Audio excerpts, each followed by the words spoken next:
Maybe it's because it's made by Pixar, and Pixar's animation is more traditional.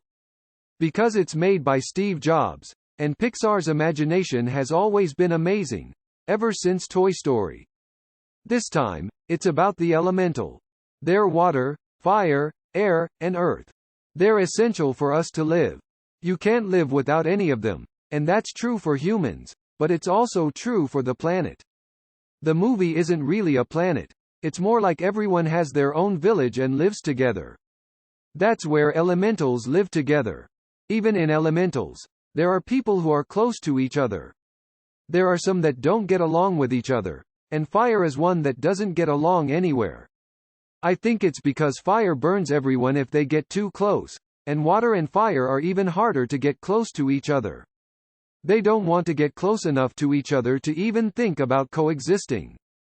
Amber, voiced by Leah Lewis, moved to Elemental after her mom and dad left Fire Horse, and it wasn't easy to find a place to live because she has a fire element.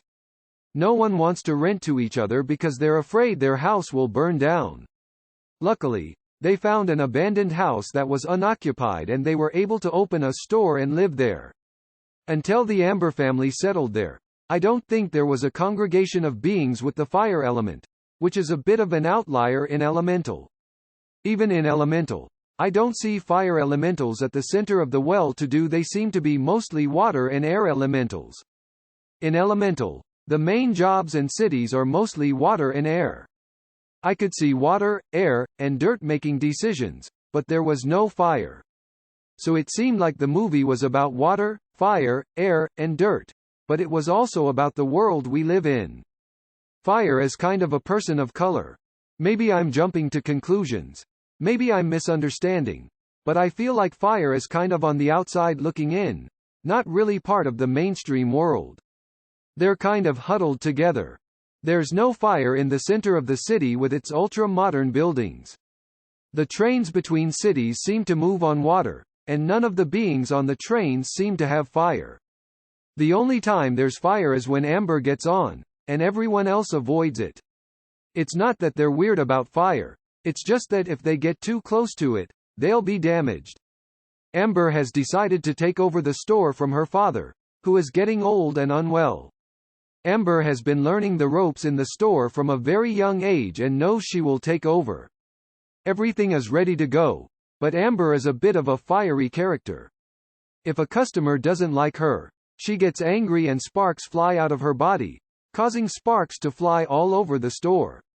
One day, while she was dutifully preparing to take over the store, she couldn't take it anymore and went down to the basement.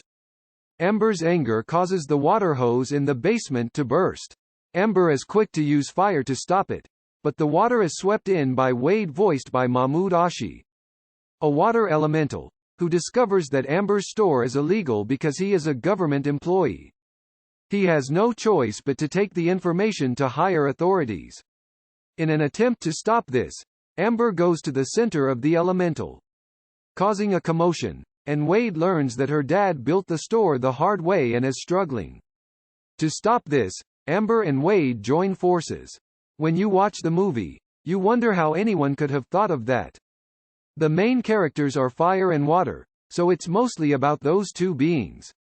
And I think the image we have of fire is that it's impetuous and hot, and water is more emotional than cold, and because it's water, it's like you can control your tears. The smallest things can move him to tears. When the Wade family gets together, we play a game where we try not to cry until the end. And when we tell a very sad story, almost all of the water beings turn into crybabies very quickly. So I think that's how we know that fire beings don't have tears, and Amber, of course, is very confident that she doesn't cry.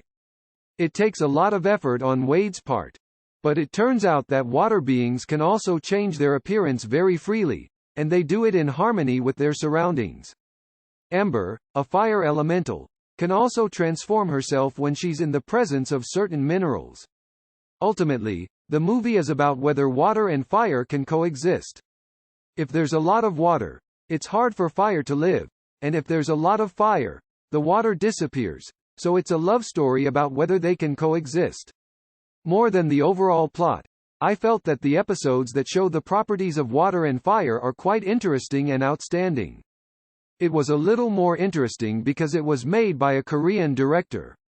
It's a good movie for the whole family.